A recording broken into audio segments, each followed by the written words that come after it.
जलेबी कितना करके दे दो 2 পিস বেশ গরম আছে।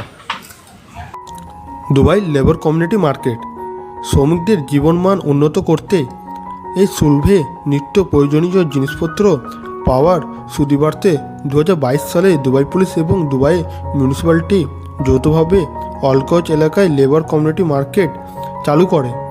এটি শ্রমিক অধ্যুষিত এলাকায় প্রথম লাইসেন্সপ্রাপ্ত নিয়ন্ত্রণী বাজার।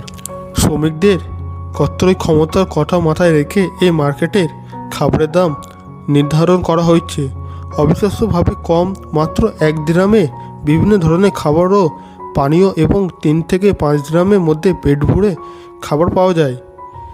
এখানে ভারত, বাংলাদেশ, পাকিস্তান, নেপাল সহ বিভিন্ন দেশের ঐতিহ্যবাহী ও সুস্বাদু স্ট্রিট ফুড পাওয়া যায়। এই মার্কেটে 400টিরও বেশি দোকান রয়েছে। সবচেয়ে বিষয় হলো এখানকার ব্যবসায়ী ও কর্মরতদের প্রায় 80% বাংলাদেশি, তাই স্থানীয় প্রবাসীদের কাছে এটি অত্যন্ত জনপ্রিয় এবং অনেকের কাছে এটি বাংলাদেশের মার্কেট নামে পরিচিত। সাধারণ শ্রমিকরা এখানে নিজের ব্যবসা পরিচালনা করে।